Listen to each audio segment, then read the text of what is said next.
I'm your host, Isabel Sadurni, and this is Frame by Frame, a podcast introduction to the most influential and respected film professionals working in New York today, talking about their process and craft in creating films that continue to make New York an essential center of the global film industry.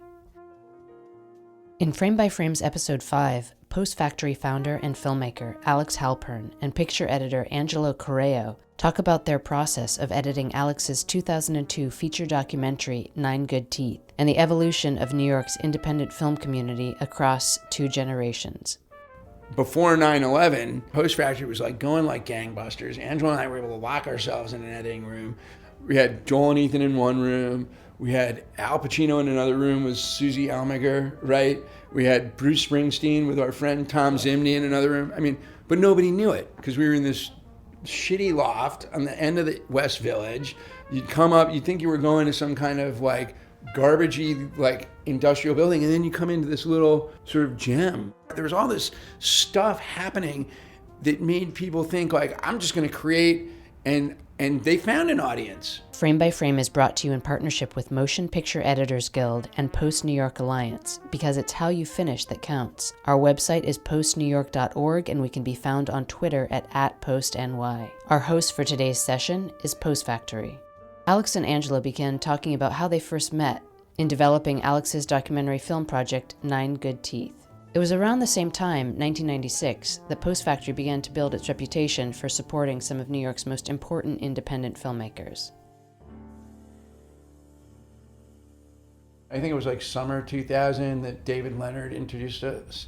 David Leonard is a friend of ours who would be the next generation of editors, right? Who worked for Angelo as an assistant, but also worked in Thelma's editing room, worked for Jerry Peroni. That's Alex Halpern, filmmaker and founder of Post Factory, a post-production facility based in Tribeca that he founded in 1996 with Alex Winter and Jim O'Hagan. I started Post Factory quite by accident. An unintentional tourist in the post-production business. I bought an Avid to edit the film 9 Good Teeth. My intention was to edit it on my own. I started shooting late 95, early 1996, and I was accumulating footage, and in the summer, late summer 96, I bought an Avid, and my entire business plan was to edit for a year and either sell the film or the Avid, or both, hopefully, after a year of editing, and start my next film. That was 1996, and something like 150 Avids ago, and like 7 facilities ago. And at the time, I was an independent filmmaker, directing music videos and, whatever I could get people to pay me to direct, which was somewhat infrequent, but definitely enough that I was sort of making a living. I think I was making like, my best year as a director, I was making like $30,000 or $40,000 a year, and I was directing baby bands. I was the video director that when the record company had to release a band, they weren't quite sure if the band was going to break, and they wanted to spend 5 or 10 or maybe, if we got $15,000, that was a lot for the video, for the whole thing, right? And that's when you were shooting on film, so it was just like still kind of expensive in those days. I had been editing all my own stuff, and I came out of a feeling of being an editor-director. So from 96 to 2000, when Angela and I met, I had my first son, and then I had my second son, and I kind of discovered that I could rent the Avid out on the side. And then the plan shifted to rent the Avid out during the day and edit at night. And I thought I could still kind of do what I did when I was in college, like just power through it, work 18-hour days. And our friend Tom Zimney, who was my first real client, would come in the morning and he would find me asleep on the keyboard. And he would like, come on, it's my turn. And finally I had to get my own keyboard because Tom didn't want to like edit on the keyboard that I had been sleeping on. So I'd get my own. And even I was like $100 for an Avid keyboard, Like, okay, I guess I'll get another keyboard. But by the time Angelo and I met, I was pretty firmly into the post-production business at that time. Although it was a completely different business than this Post Factory. And it was an opportunity to meet people and kind of bulk up the phone book, the Rolodex, in a way that wasn't happening for me earlier as an independent filmmaker. It was like all of a sudden my process was somehow accelerating, and I was getting to work with the Coen Brothers and with Bill Pankow, who was one of the editors on Scarface. And the economics of the business were so different that at that time you could own like 3 or 4 or 6 Avids and have a very small space and still be making quite a nice living. And by the time Angelo got there, I had graduated also into like post-supervising on the side. So I was doing all these different jobs. I was doing everything but editing my film. And I was kind of like occasionally editing and like cutting a trailer. And then I met this guy, David Leonard, who was editing he was a client editing one of the films. And I was telling him about my film, and I was trying to find an editor. And he's like, "Oh, you should meet my friend Angelo Corrao." I said, "Angelo Corrao?" He said, he cut that movie, Let's Get Lost. Let's Get Lost. That was like a movie that changed my life, right? 10 years before, I was like, yeah, that's exactly what I want to work with. And he was telling me about your background as a Sicilian American. And he leads me through this whole thing. And I'm like, yeah, Angelo, he's totally perfect. Will you introduce me to him? And I think, was he working with you or just finished working with you? Finished working. He just finished working with you on something for Bruce, right? It was more for Tim Burton, actually, if I remember correctly. Was it the unfinished Robert Mitchum doc? No, it was the unfinished Vincent Price doc. Unfinished Vincent Price doc. So I said to David, okay, well, would you introduce me to Angelo? He said, yeah, I'll introduce you. I'm like, do you think he might work with me? Do you think he might do my film? He'll never do it. That's what David said. He'll never do it. Yep. You can't afford him. He's not available, and he'll never do it. And I was like, okay, just please introduce me anyways. And then that's when we met. So it was really, David was the conduit for bringing us together, right? Absolutely. Am I remembering it the right way? You jumped in. Absolutely, because David told me, and we talked about it once before, that, he said, nah, he'd never do it.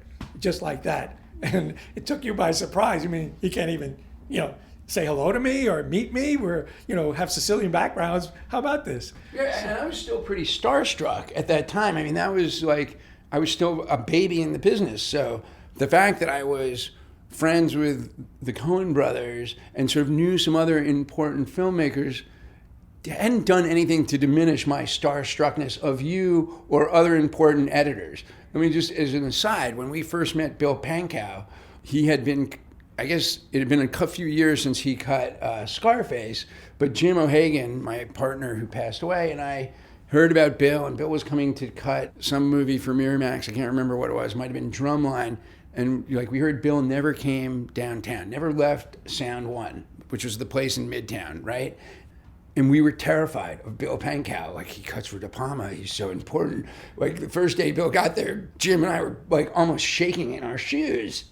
And Bill was the nicest guy ever. It was And the business had changed at that point because of digital editing and the whole situation of not necessarily needing to be in a building which housed a sound facility or a lab, which were, this was almost a big change for you. So it was a big change, and people started coming downtown, opening up post-production facilities or rooms or renting rooms down here because of it was less expensive than Midtown, but there's a whole shift. Well, we don't need to be in the same building as Technicolor anymore. We don't need to be at Magno. We don't need to be at Duart Labs. We could be anywhere with these machines and edit our films. That's picture editor Angelo Corrao, who began as an assistant editor working with picture editor Dee Dee Allen on such films as Sidney Lumet's Serpico and Dog Day Afternoon and Warren Beatty's Reds, as well as working with other editors for directors Mike Nichols, Alan Pakula, and Arthur Penn. As a picture editor in his own right, Angelo's best known for his work on Bruce Weber's documentary Let's Get Lost, about jazz trumpeter Chet Baker, and the documentary Dream of Life, about punk rock musician, poet, and author Patti Smith. In a way, as you were saying this, I just thought of this for the first time. Avid was really like the Uber of the post-production business, in the sense that it really disrupted the business. And you had a whole generation of editors, Angelo's generation, and even David's generation, but less so for the next generation coming. So Angelo's generation and all the people before, which were trained in this film style of editing on chems or moviolas and negative cutting and all this stuff. And now you have this new flock of young Turks, guys like me, who were like, hey, we can do single frame edits in this computer box, And, I'd been already cutting for years on an Avid music videos.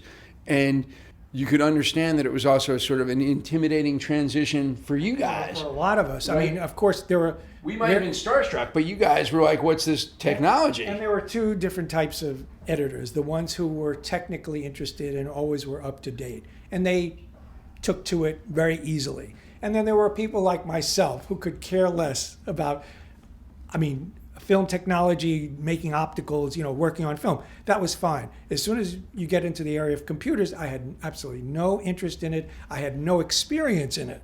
But that didn't last long because the business was changing. We're talking about the early 90s. I had already gone to move my whole family to LA following many, many other New York editors because we had various strikes, actor strike, producer strike, you name it. Strike. New York was so messed up. Really bad in the late 80s that we were looking for these films that we were, that were decent, good, solid films, and they weren't to be had. So everybody started to go to LA. By the time I got to LA, this whole transition, and there were various models of this digital or multi-track editing that preceded Avid and Final Cut Pro, but that whole business was changing. So all of a sudden I'll go out there, and the only jobs I can find were the ones on this new machine, whichever type it was. It might have been an Avid, or it might have been a Lightworks, or there was a thing for a little while called an Edit Droid. At the end of the day, there was this thing called Media Composer 100. But at the end of the day, like Avid kind of won out. Avid has become to editing what Arriflex is to cameras. Really. So, and for those of us who had no experience, we didn't have a computer, we were thrown into these situations like, well, I need a paycheck. Right. I can't turn down this job, or I can't come across as someone who is not technically proficient. And so we would say, we could do it, especially if you found the right director and the right project. You were willing to go that extra mile saying, I got a shot at this. Let me convince him that I'm the right person for the job. But what would happen is that they would just throw you into a room at the lab or at some nondescript building and say, we got some footage for you and you can practice on that for a couple of hours and then we have to kick you out. So that happened like on a Friday. I had a couple of hours. I had an assistant who was very smart and sort of computer savvy, but not. And we spent a couple of hours like trying to figure this all out. Monday morning, that footage came in from the shoot. It was, and that's the way it started. And you just had to take those jobs because pretty much that was it. People didn't have a choice. If you didn't jump into the deep end, you were going to be out. And there were some editors, like the ones that you apprenticed with, the older ones. Well, I guess Dee Dee kept going, right? She kept on going with film, but then she switched over too. Well, yeah, the only one was really Spielberg's. Well, Michael Kahn. But Michael switched in the last 5 years. Switched. I'm not sure whether he switched back, but he switched. No, he didn't. I just met someone who would know. Right. I don't want to be a name dropper, right? But I heard, and I met Michael a few years ago with Pietro, and I just heard that, they're totally on Avid. Right. It got to a point where some of these people, just like the thing about shooting digitally or on film, this whole, clash between certain generational things where I won't shoot my film on digital. It has to be on film. The same thing with the editing machines. I want to cut on film. I don't want to work on one of those machines. I'm much more comfortable, and many of them, like Michael Kahn, would say, I'm just as fast as anybody on one of those computer machines. Well, and they were. And by the way, Joel and Ethan didn't make the switch till, I guess they made the switch, I don't know, in the last 10 years, but in the early days of Post Factory, when they were a first client, we were setting up film rooms for them. I have their chem downstairs. I have 2 of their chems, as a matter of fact. And that was, that was normal. It's like you had to have a chem, you had to have some Avids, and in fact, I was the guy who showed Ethan, okay, here's how the Avid works. But they still won't use an Avid. It's a running argument that Ethan and I have. No, they're on Premiere.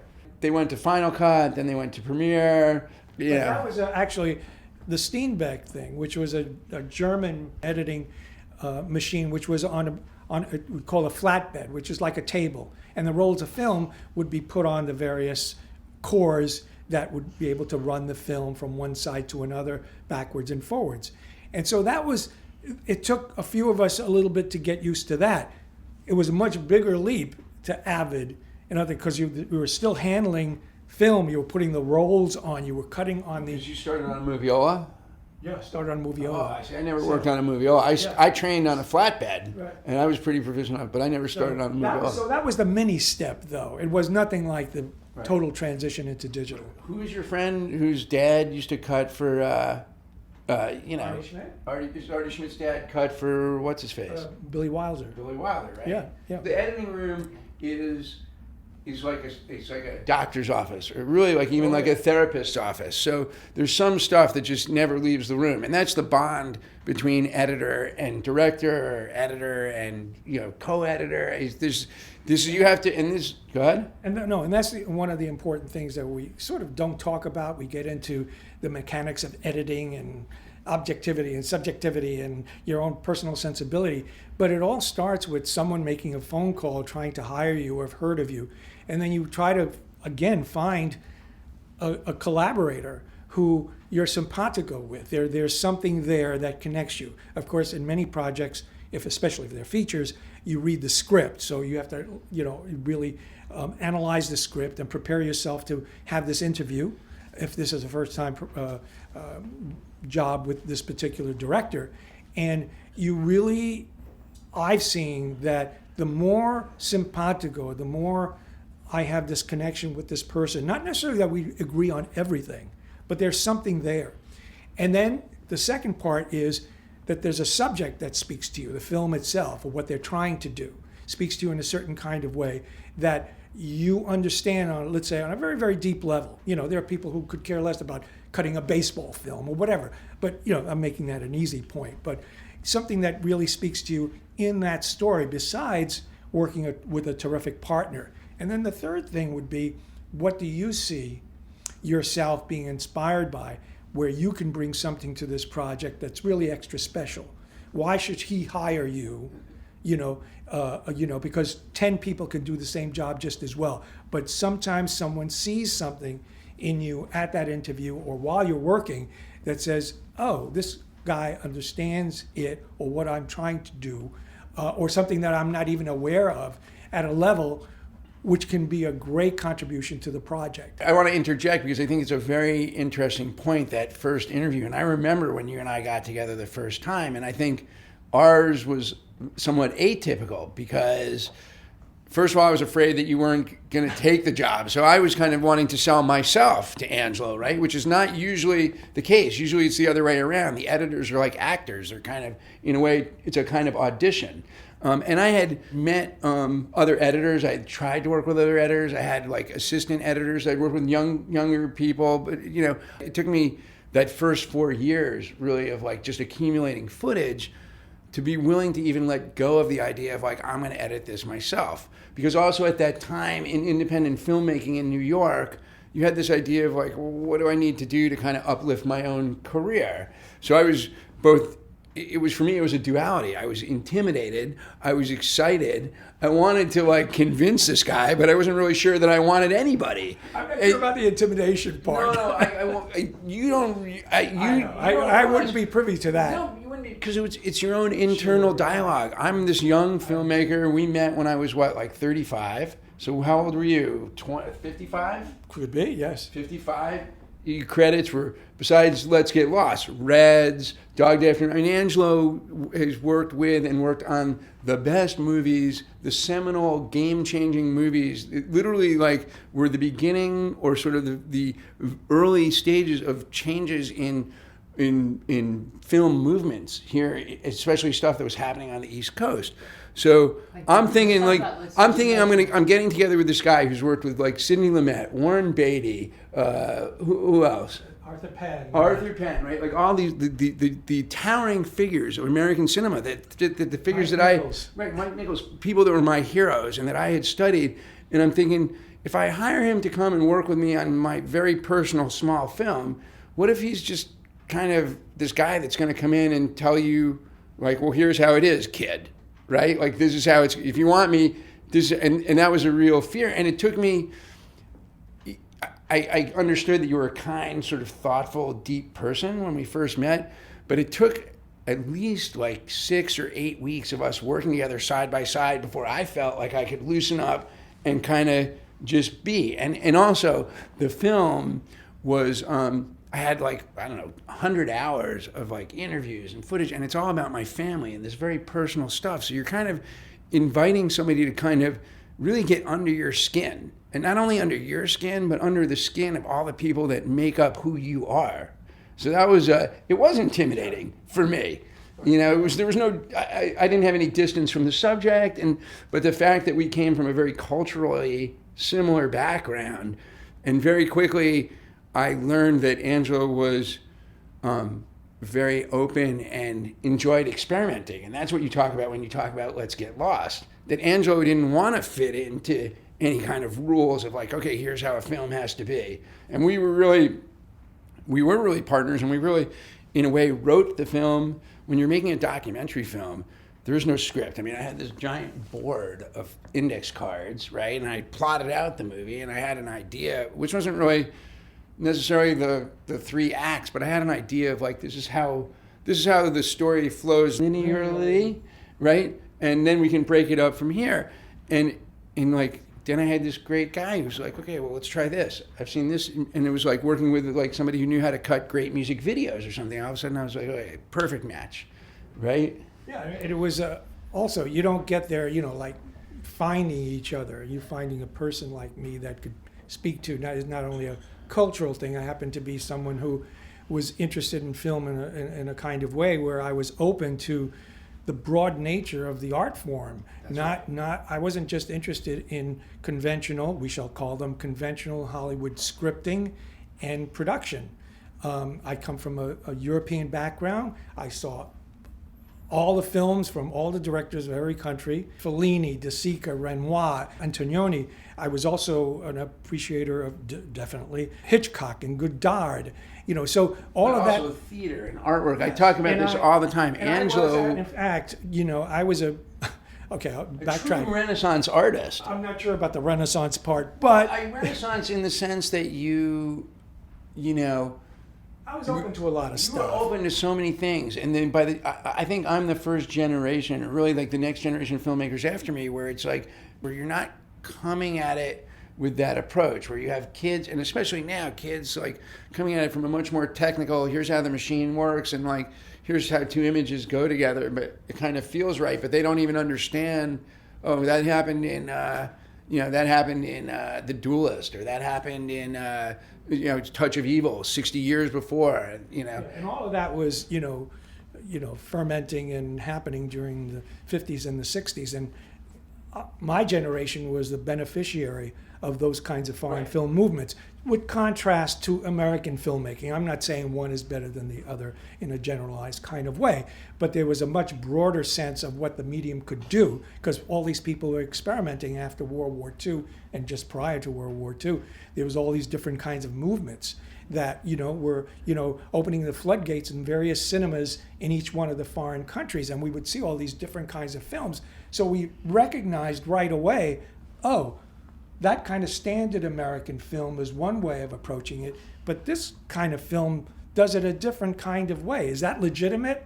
Well, as decades evolved, we saw that, yes, the medium can really, you know, hold, accept, and propagate, you know, different points of view and different ways of dealing with a story or a character study or whatever that we thought was so limited if we only stayed in one particular, you know, perspective of just seeing American films. And we were the beneficiaries of that. And that was informing the various directors in New York who came out of, after the war, came into New York live television and came from theater and started making little films in New York, but they were so New York centric that they didn't want to leave.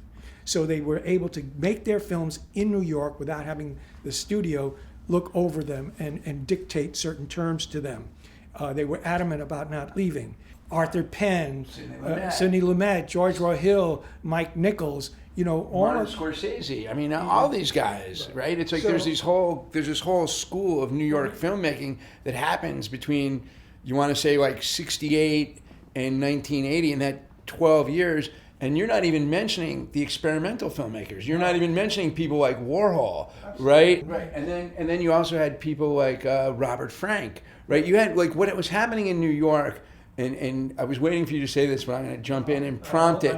I think you were the beneficiary of also the changing pop art culture. I mean, New York in the 60s and 70s and like punk rock music, New York at that time, it was like you were just jumping into this bubbling cauldron of creativity and politics and dystopia, right? Because the city was kind of falling apart. There was all this stuff happening that made people think like, I'm just going to create, and they found an audience, right? It's like you know, you had this whole slew of artists, some of whom now got left behind, people like my brother's generation, right? It's like you could still think of being an artist in New York in the 70s and think like, you didn't have to be an artist whose paintings were going to sell at Christie's for $500,000. You could be an artist and make a living and sell your shit in a gallery for $100 and pay your rent for $200. I mean, it's a whole different New York now, right? Well, you had the whole post-war transition of New York being the center of the art world.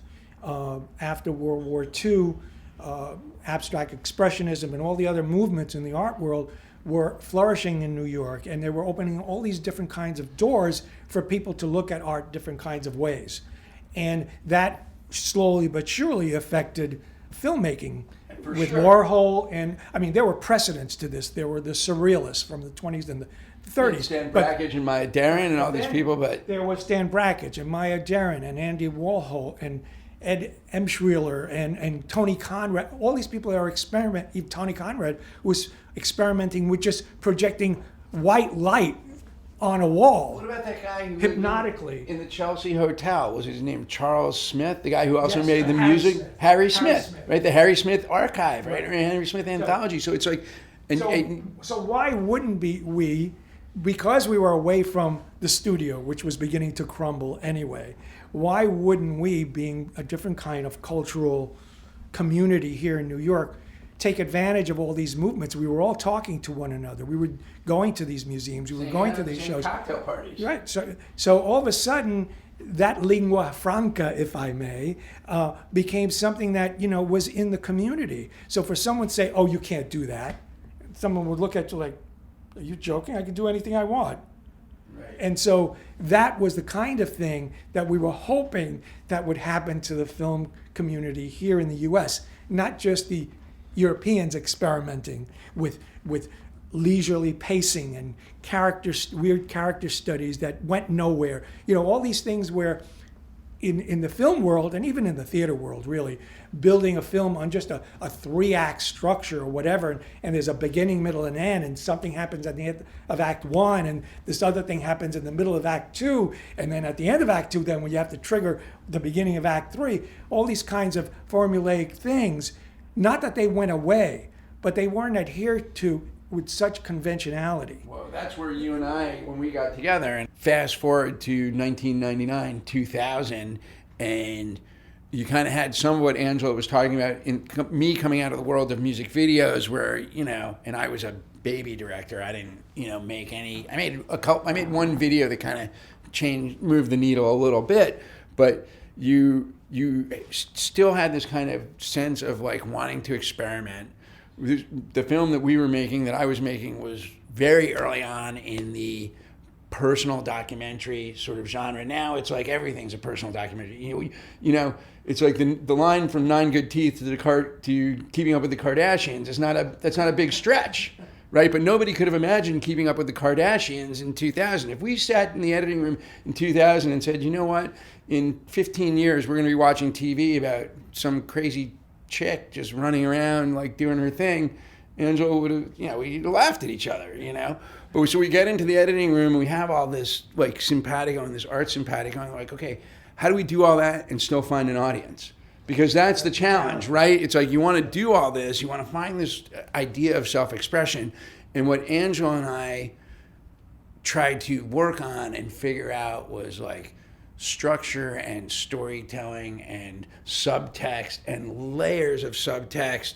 And it's in a way, while we wanted to be all very experimental, it was also a very conventional way of trying to approach editing and storytelling, because it was, going all the way back to Touch of Evil and Orson Welles, and in the same vein, like the films that you remember now, and you go back to over and over again, whatever your taste in films are, the reason you go back to them is not a singularity, but it's because of a multiplicity of elements, great storytelling, subtext. They're like puzzles. And you go back to them and you look at them over and over again. And I'll quote you, one of the things you told me, even in films that you, I'm sure it's still true, even in films that you don't like, I was bitching to you, because the year we were working together was the year Marty remade Cape Fear, right? And Cape Fear with Robert Mitchum is one of my all-time favorite films, and many people's all-time favorite films, right? And, and I love Marty. Marty, if you hear this, we all stand on your shoulders. Italian American. I wouldn't have made Nine Good Teeth if you hadn't made Italian American. But I was not a big fan of Cape Fear. And Angelo said to me, "It doesn't matter. You have to go, and if you appreciate this director's work, this artist's work, you have to try and absorb the film as understanding their thought process, their creative thought process." And the structure of the film and how they're telling the story is a structure of how they're thinking, and it's like, imagine like you could like take the skull cap off and look inside how the pictures move in their head. And that, I think, was something I was doing instinctually, but it totally changed my approach to writing and editing and even and watching, and to try to understand. And I think the films that you go back to, I will call it the director's voice. There's a very clear director's voice in the films that hold up over time. Like them or don't like them, you'll find a director's voice in there, and he's, if you listen carefully, you can hear the director telling you a story. You can even, when the director's a screenwriter, you can, if you're observant, you can pick the character out in the film that is speaking with that director's voice. Films can sometimes, they're not always, but they can sometimes be a kind of confessional, right? And that was something that then we tried to, let's try this in Nine Good Teeth. What is it? How do we take this idea? And that changed my approach in how we were working together, because it gave me a kind of something that I could hang and try and get you to help me hang the story on, like how I saw this woman. What did this woman mean to me, right? But not only what she meant to me, what could she mean to others? And that's how we tried to find the audience. What we kept coming back to over and over again was, it's not about your grandmother, it's about a grandmother, right? It's not just your view of Mary, but it's how other people see Mary. And I think one of the greatest victories for us was, I was in Mill Valley. This Asian American woman came up to me after the Q&A, and this was after a year of being on the film festival tour. I mean, I was just worn out, right? And she said to me, "Oh my God, I love your film so much. She's just like my grandmother." And I just looked at this woman and I was just like, okay, like we did something. Right, like whatever it is, because her grandmother was not American. Her grandmother was an immigrant, and I knew then that we had nailed that story, right? And they would say the litmus test of a film is, would you get fan letters from Kansas? And I would get fan letters from Kansas. I just, we lost out at the time to, I think, not having enough, not understanding what PNYA was, We're not understanding, promotion and advertising dollars, not having the right distributor. It's like, you can kill yourself, make a great movie, and still have a really hard time finding an audience if you don't have great distribution and you don't have that end of it.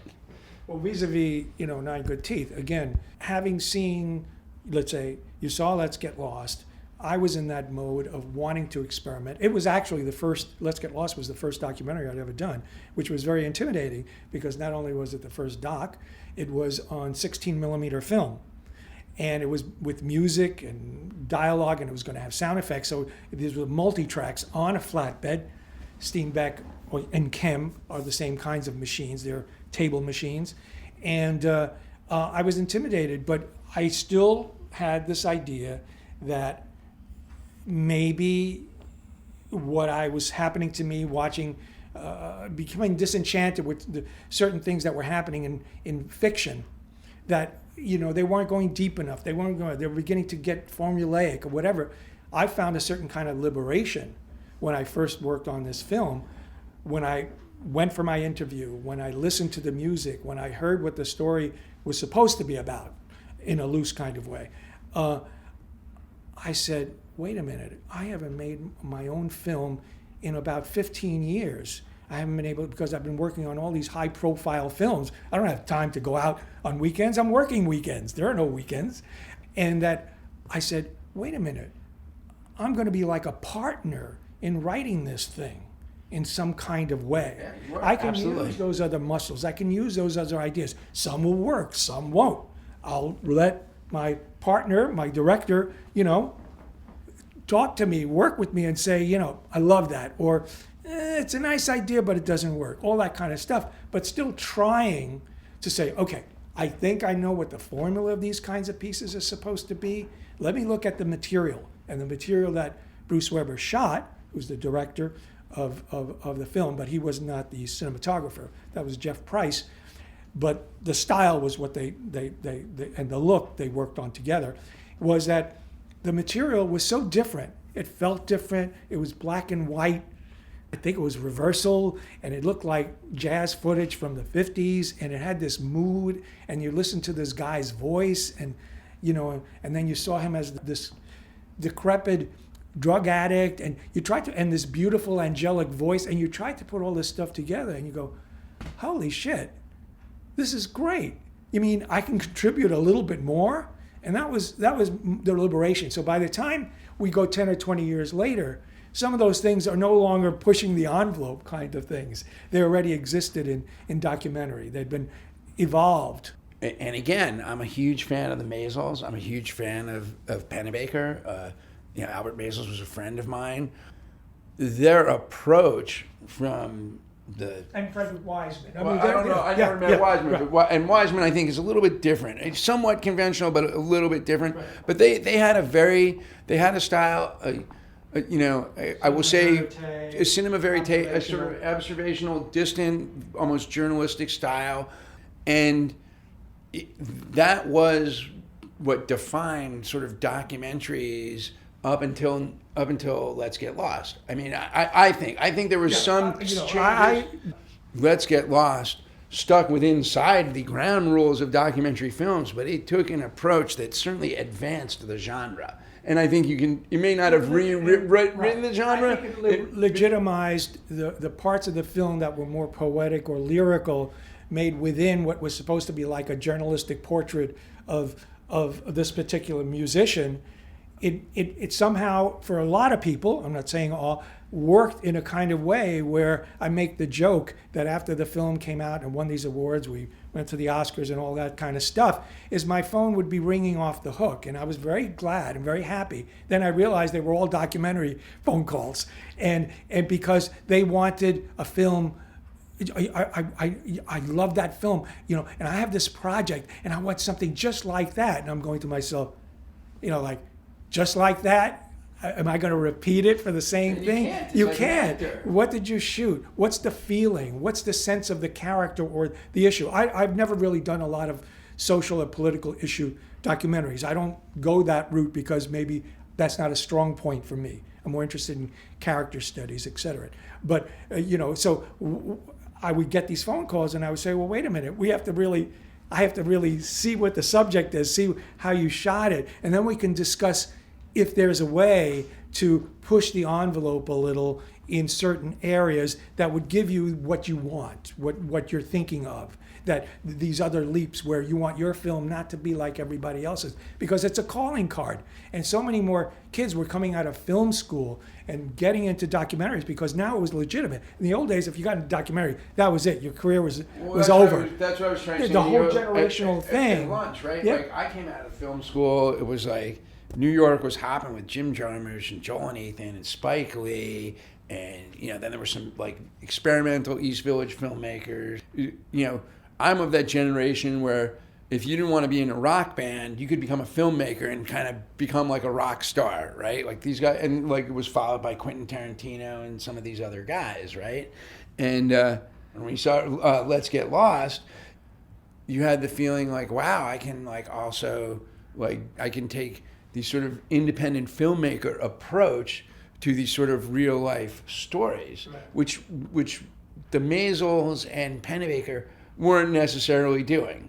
I mean, it wasn't, again, they had that kind of distance, and, they weren't trying to get up close and personal the way Bruce did, the way I wanted to, the way other filmmakers wanted to. And I think that's what appealed to people. And you also had the MTV generation and sort of maybe the beginning of this cult of celebrity. Not that, we've always had celebrity, but this is the beginning of kind of getting inside of it and looking at it and saying, well, here's the dirty part of celebrity. Like Chet's story was the sort of unfortunate, tragic, ugly part of celebrity and what happens, right? And I think, all these things, as a viewer, you're kind of like, and how they're appealing to you, and you're saying, well, how do I put this into my film? How do I put this edginess into my film?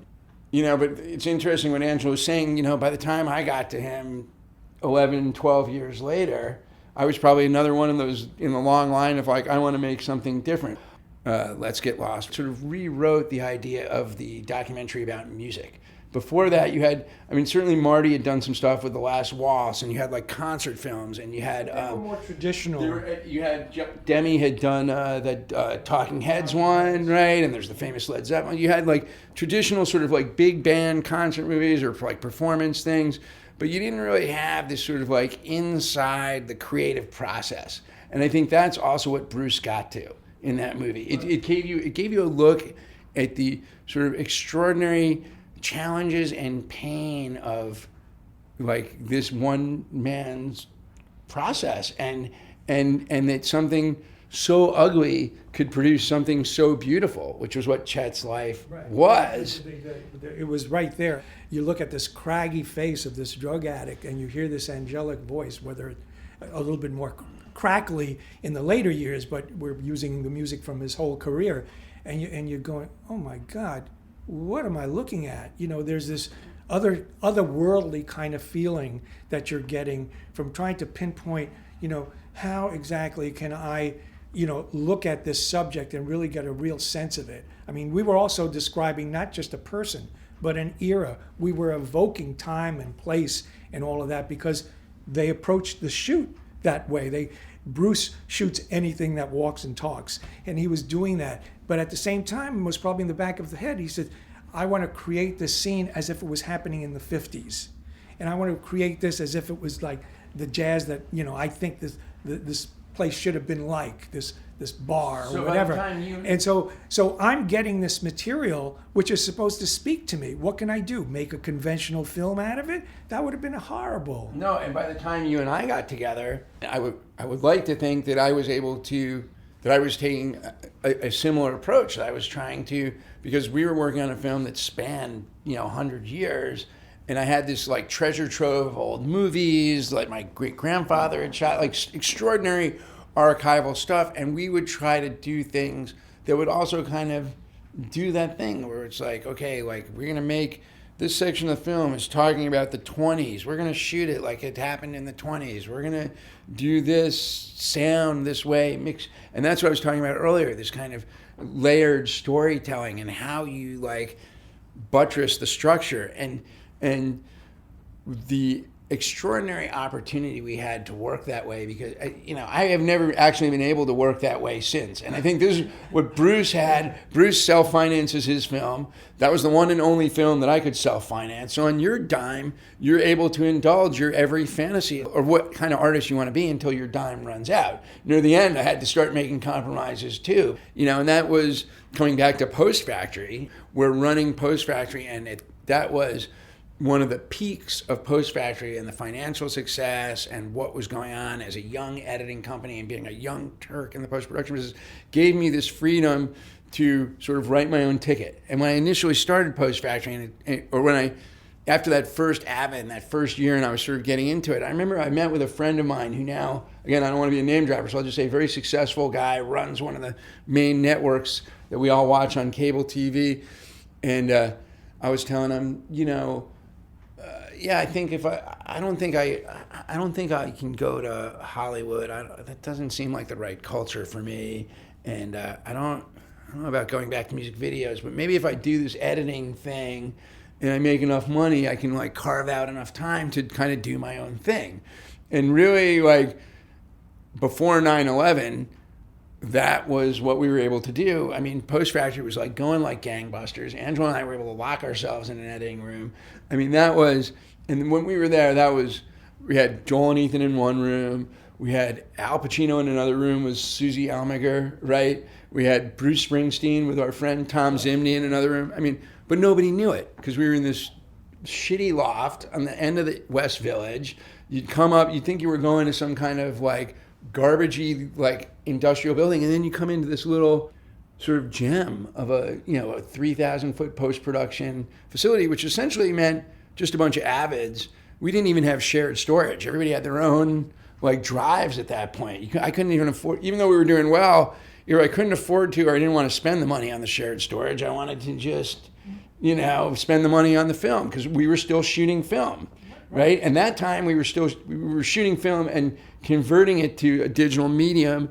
And even when we finished the film, this is even before the DI process. When we finished the film, we did a photochemical finish.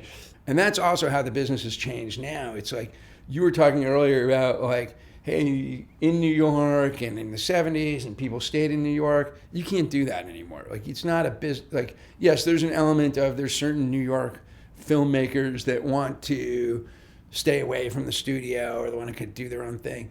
But it's such a global business and it sort of reaches intercontinentally across everything. And making films now, technology hasn't made it any cheaper. It's just as expensive to make films.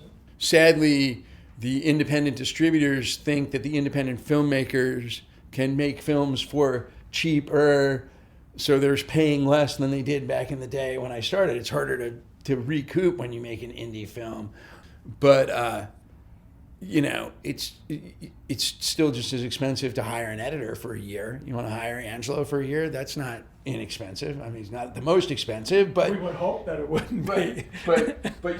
It's so the economics don't make it possible for people to kind of maintain that. I think there's a couple filmmakers that are still trying to cling to that like thing, but there's really just like, less than a handful. Like, everybody travels now. Everybody does whatever. You're working for Netflix. You're working for the studio. You're working for whoever. If you want to work, you go where the money is. Getting back to the other thing that we were talking about earlier about just the aesthetics and a film coming out, whether it be Nine Good Teeth or Let's Get Lost or something else, or Chris Marker. I'm so glad you brought Chris Marker up. I didn't want to just say that when I was making the reference to my phone would ring and I'd get all these offers about I want you to make a film just like we made before.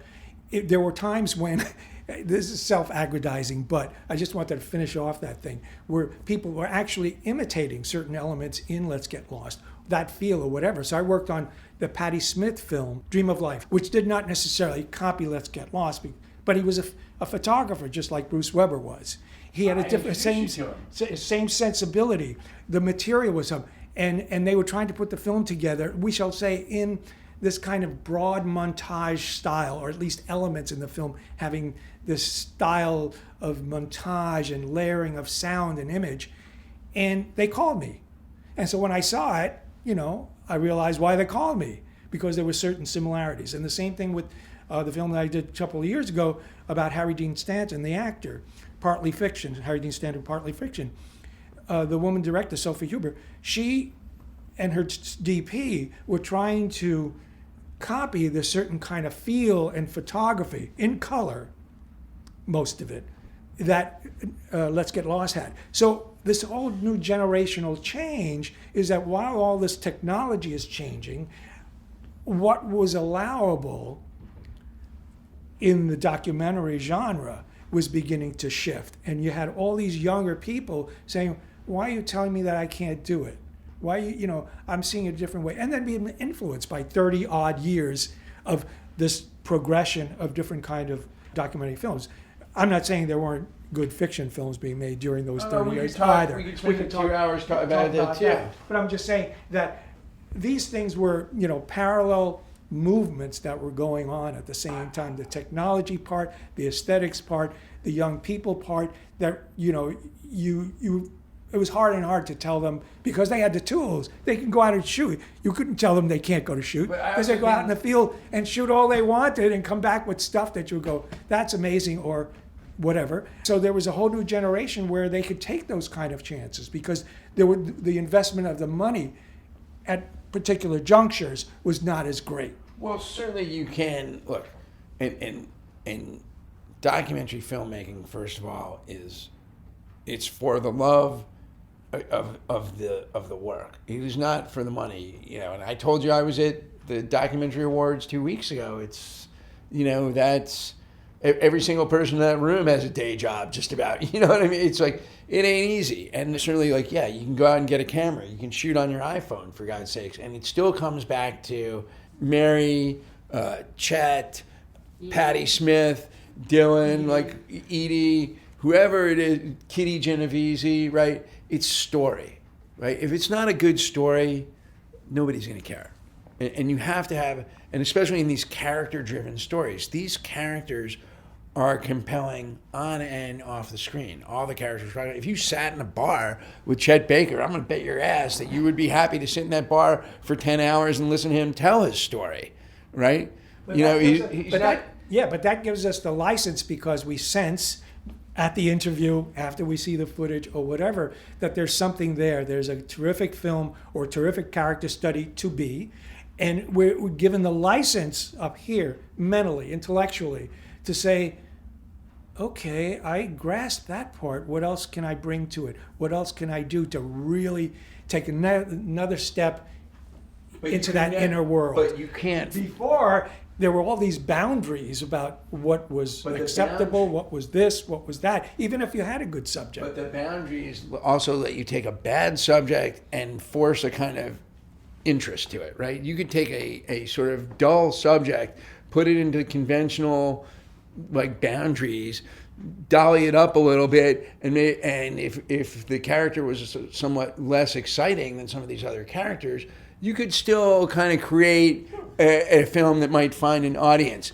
You can't and I'm force. Talking about documentaries. I know, but you can't do the thing that you're talking about, that deeper. That you can't force that deeper dive if the character in the material, if the character at the interview, at the interview, in the backstory, whatever it is. One of the problems that I'm having, the film that I'm about to start, one of the problems that I'm having in sort of how to develop the spine of the movie is the guy is like, nothing bad's happened to him in his life. Like everything, like he even says, and I've been watching, there's all this stock interview with him because he's a very famous scientist, the film that I'm working on. And he says, he talks about one success to the next and how lucky he's been. There's no tragedy in the guy's life. So like, where's the conflict? Where's the irony? What's the, it's not like, sorry, like the uncle that he was named after dying in World War I 120 years ago, that ain't gonna make my film work, so you gotta, and it's kind of amazing because if, you have to be, careful about, making sure that you're evaluating the material in a kind of way that is constructive and you're not just taking the job or whatever and be part of it. In the film Lion King, again, an award winner and Oscar nominee, Al Hirschfeld. Al Hirschfeld. It was a very simple material. She had been working on it for 10 years, made a little short. Susan Dreyfus, who is part of the New York Times family, and something wasn't happening or whatever. Anyway, they got to me at some point, but I didn't want to change the nature of that film. This was this wonderful old 98-year-old raconteur, a guy who saw the change in the art world from the 20s to the zeros. And my point was not to make a subjective, tear out your hair kind of portrait. I was just reacting to the effervescence and the beauty of his drawings and his lines that were in his drawings, and just trying to stick with the nature of the material, because that would be the honor that I could bring to it, that I would bring whatever I could, but I was being aware that I was not going to change it from, one thing that, it wasn't, to something that, was not going to work. One of my big concerns was, Angelo coming with this great suitcase of like filmmaking history, right? Of like the titans of filmmaking. But as a young director, first-time director, because that was really my first big film, all that has to go away. You have to understand, and you were also pretty brilliant about this. You have to understand that those great filmmakers face the same struggles we were facing. And in the editing room, you get into the editing room, and if it ain't on the page, it ain't on the screen. If it ain't on the camera, and I don't care if you're Arthur Penn or Alex Halpern, it's like that first day in the editing room, that is the scared straight day. Or at least the first day on the first film. Maybe if you're Arthur Penn, by the time you're getting to Bonnie and Clyde, okay, you know, because you also knew how to do it right from the first day on the set. But, you know, there's a moment where you give it up, for me, from the co-creator, director point of view, and saying like, okay, well, I'm at the start. Those guys had to start somewhere. I'm lucky that I'm working with somebody that was with those guys when they started. He had to start somewhere. How do we get going? Because at a certain point, it's not about looking in the rearview mirror at what happened. It's about looking forward about what you want to say and hoping that some of the pixie dust can kind of rub off onto you and that you can find the pixie dust. And also, you're a student of those things. So you're looking for these lessons and how it applies to your material. You're not trying to say, okay, well, like you did this and I'm doing this and you did this and this, but they're really not related. It's like there's only so much that I could take out of, let's say, Let's Get Lost and say, oh, well, you tried that. Let's try. Like one of the things we tried early on, which was applicable, was this idea in the very beginning of Nine Good Teeth.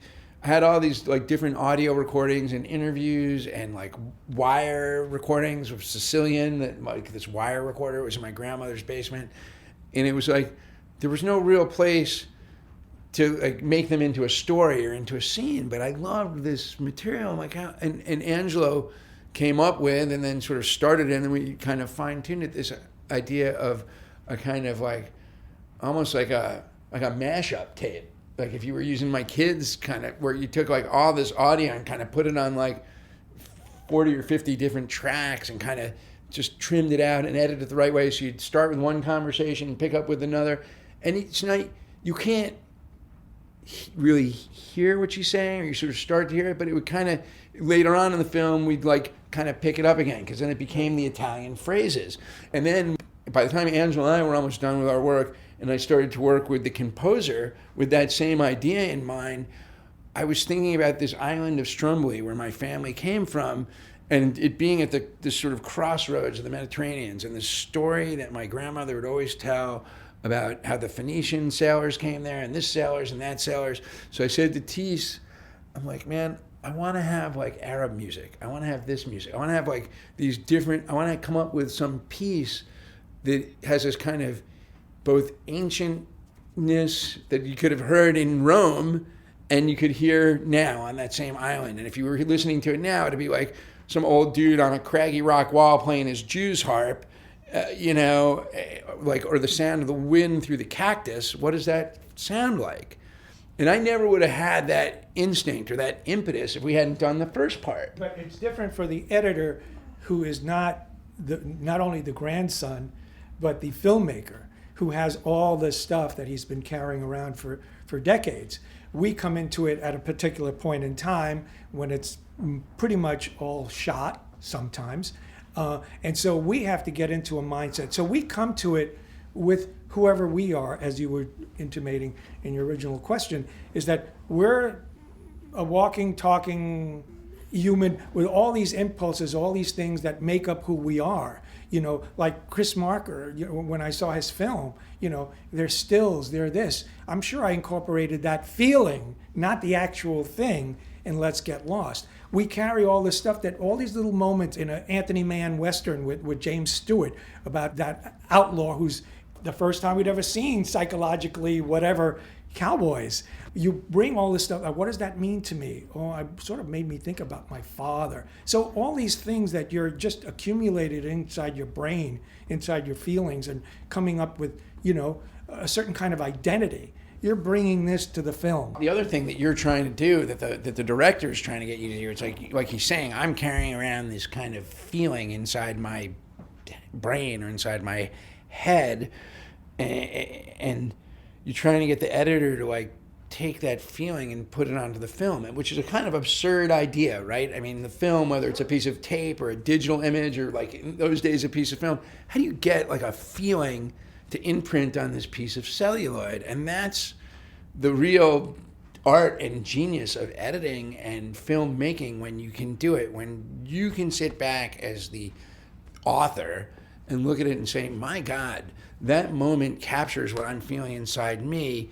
But even more, when you can watch it and come to me and say, it made me feel like this, and you're reflecting back to me the thing that I was thinking about when I tried to make that moment.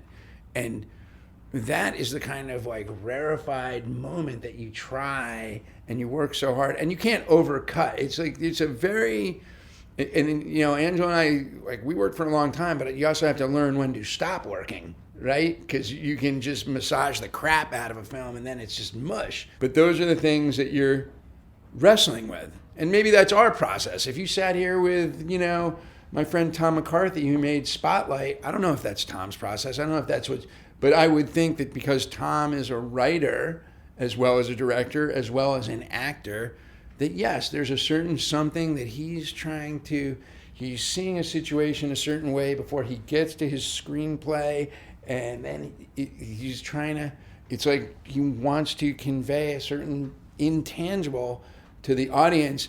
And, you know, when you're doing a narrative film, you're taking, you know, the difference, I think, and why it's in a way somewhat harder in a documentary film. I don't want to be pompous about this, but I think it's harder in a documentary film because the set pieces that you have to move with in a documentary film, you don't control them. It's like what happens in front of you, you got this, and now I can use some music, or I can cut it this way, or I can use this visual effect. When you're in a narrative, it's like, okay, the actor's doing this, the words say this, the lights are here, and I know I'm going to use this piece of music later. Okay, I think I got it. And there's a blueprint. There's much more of a blueprint. Yeah. But even, you know, yeah, but even... We don't want to slight those great... I'm not slighting fiction. anybody. No, it's fiction editors in the sense that it's all hard work. It's just they're different genres, if we call them that, and it's different. They have a blueprint. That script might have been written over and over again for 10 years, 20 years, who knows how long they take. It's been gone over. This is the third director that they've hired, et cetera, et cetera. So there's a blueprint.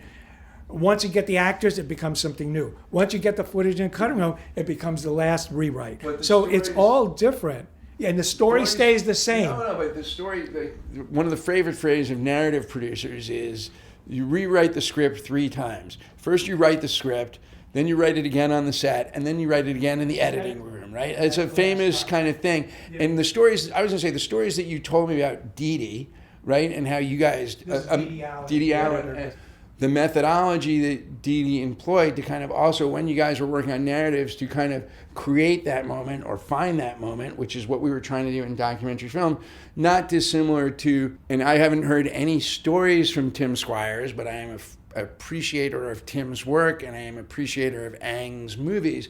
And you could understand that, and also Bob Altman's movies, that like Tim, I think, in working with those guys and how those directors create, not so much the blueprint, somewhat of a blueprint, but also a kind of process that like they are sculpting and finding. And it's a very, this is, you know, if we were artists 600 years ago, we'd have been sculptors or we'd have been painters. We'd have been like dabbing a little red or a little ochre or something to... Sculpting a scene in a narrative film with all the footage that you get. And it's not that it's easy, it's just different. There is a blueprint of the overall structure of the film. There can be all kinds of things that go wrong on a narrative feature film. There might be a problem with 1 or 2 of the actors. What do? You get the material, you might have to favor the actor who had the minor dialogue rather than the one whose scene it is. But balance it in a way that it's not obvious that you're playing the scene on this other guy because the other one is not doing their work. And so you're doing all this kind of stuff that is difficult, but you have an overall structure and blueprint, and within that, you mold. In documentaries, they're shooting and reshooting, and then you can shoot along the way. If you don't have an ending, you can shoot it later. If you don't have this, you can do that. So it's an evolving process. Now there are reshoots in fiction features also, but not to this extent. And that's one of the challenges, is that you have to be aware of what the possibilities are. I had many feature film editors here in New York that when things got rough in the 80s and saw that I had done some good work with Let's Get Lost, just to use that as an example, they said, well, Ann, should I take a documentary? I said, there's no work. You might as well take it, do it. And I would get these phone calls. How do you do this stuff? This is ridiculous. They don't know what they want. There's no script. What am I supposed to do? So they didn't have the capacity, and they were as good an editor as I am. Well, they just couldn't handle that. Without that structure, they couldn't handle. It's like being an improv actor. There's some actors that they can improv and they can go, and I've taken a lot of acting classes. You improv, you go off book, or off script, and some actors just can't, it's like, if it ain't this, and this, and they're great actors, you're still not going to get it. So I think that's why you and I came together well. When you were editing music videos, right, you basically, you go out, you have a certain kind of, you might have like a treatment of what you're trying to get to, but it wasn't a very narrative. Sometimes it was narrative. There were some directors that did that, but a lot of times it was like, okay, it's these things. You'd go out, you'd shoot as much coverage as you can. If you covered everything, then you'd burn the film on some other stuff. You'd get to the editing room, you'd start playing the track and just dropping stuff in on the beats and like, oh, that looks cool. Oh, I hadn't thought of that before. Oh, let me drop a flash flame in there. Let me use the rollout. I remember the first time we used the rollout, we're like, whoa, that's totally different. Then all of a sudden everybody's using rollouts. Oh, let me pull the film scanner back so I can see the perfs. It's like you were kind of looking for any kind of thing that would visually kind of be different. So you learn to improv and how to combine things that, in the sense that you were saying earlier, this sort of quadratic roadmap of structure that, why would I, if you were talking to somebody 10 years before, well, why would I use the rollout? You can't use the rollout. That's garbage. I mean, I was lucky that I came into the film business when I did. I was a pre-med major, believe it or not, and then I got ill and I had to think about what I really wanted to do with my life. And there was no film school, and that was the only thing I was interested in. So I majored in theater, so I got that background in. But I was lucky enough to come in, graduate and come into the film business in the mid and late 60s, where things were happening all over the place. Godard was wiping out and reintroducing all different kinds of editorial methods, montages, jump cuts, and whatever. And other people had done similar kinds of things. But that was really flowering at that time. So I think the people in the New York community, whether it be Didi Allen or Aram Avakian and Carl Lerner, whatever, they were taking advantage of all this. And some of them gravitate toward it in a very, very accepting kind of way. Others might have been more traditional and stayed away from it. But this was happening. And Didi was very, very different in the sense that it was a hard road for her as a woman and during that era to progress in her career at a certain point. Then when it hit, everybody thought, yeah, she's been there always. It was always easy. No, it was not.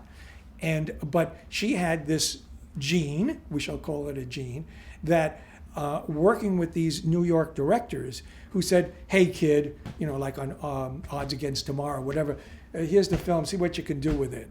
That kind of thing where we didn't have a studio looking over our shoulders. We didn't have to show cuts of scenes, or sequences, every week. And they took these chances, and that was some of the things that she gave me, which was, combined with what I was learning from films themselves and film history, is that she would experiment. She would do sound and image and loud and soft and this and that and jump cuts and all this kind of stuff. she could do the other stuff. If you've seen Let's Get Lost, she could do that too. But I felt like a certain kind of liberation there because, I thought it was a little bit more cut and dry. And here was this person, flipping, pieces of film and marking stuff up, like I say, like a juggler, at that synchronizer and through that moviola. And I said, whoa, this is a little bit more complicated than what I'd seen at a film production company that I had worked on previous to that, where everything was pretty straightforward. And it inspired me again. So those are the experiences that you just carry along. Am I going to be an editor like Didi? No one could ever be. But I can take whatever I'm given and whatever's in here and see what I can do with it. And that's what I really found, that kind of freedom in the people that were still had worked under the studio system, but beginning to break away from the constricts of what was true. Angelo was a totally different human being to work with than anybody I'd worked with before, and I think you could have a sense of me, and I'm sure there's, I'm sure if you went out and talked to people in the business, they'd say that I have a big personality, that I'm that I have a presence. When I was younger and I was less restrained, sometimes people would accuse me of being the person that could come into the room and suck all the air out of the room towards him, right? Maybe when we first got together, I'd like to think I'm a little more self-aware and considerate of my fellow humans now. But when you're young and you're a young Turk, it's a different kind of thing. And Angelo was a very refined, cerebral, quiet gentleman.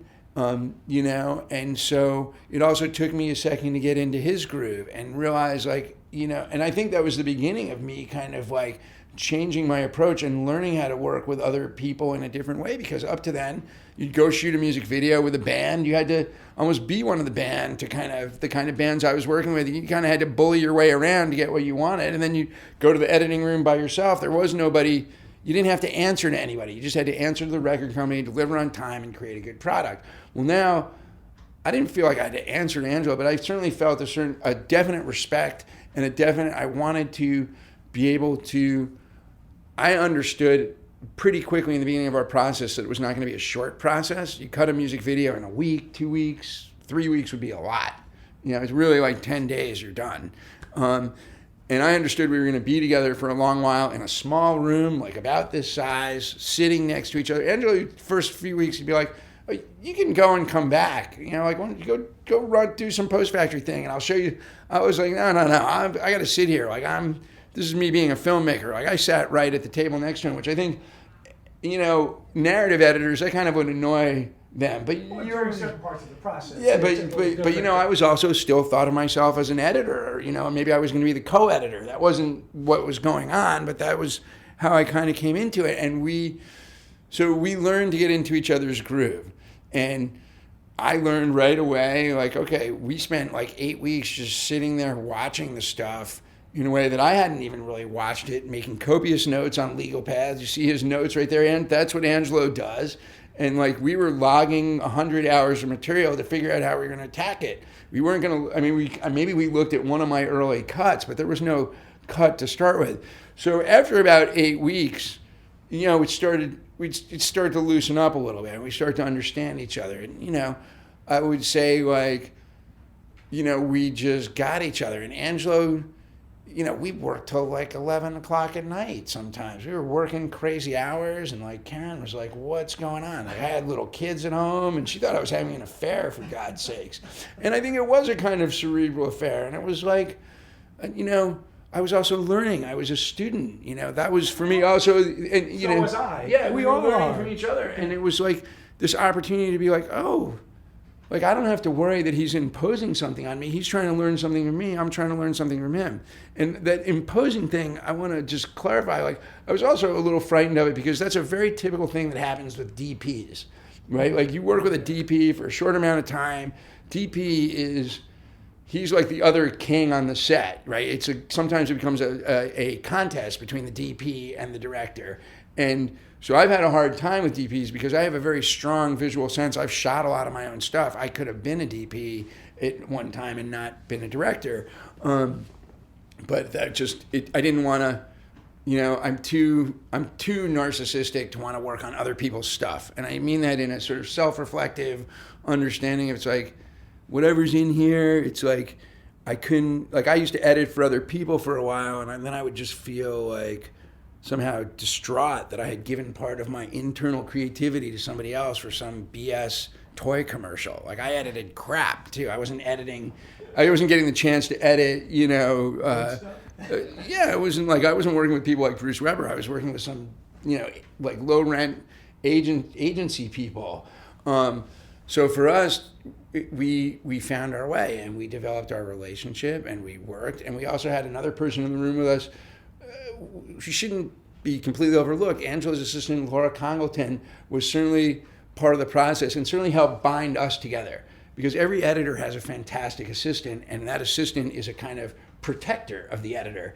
And it took, I think, Laura a good 3 or 4 months before she realized I wasn't going to be some kind of over-demanding, difficult person that was somehow going to damage Angelo. And the editor-director relationship can be very fragile. When you say that, and this much I will say about, I said it's like a psychiatrist's office, right? When he comes in the room, stays in the room, but it's a very fragile exchange of ideas and creative process, and you have to be completely open and completely giving to it, and so you're exposed. And so the more I would expose, the more Angelo would expose, and then we were just both exposed trying to make a good movie.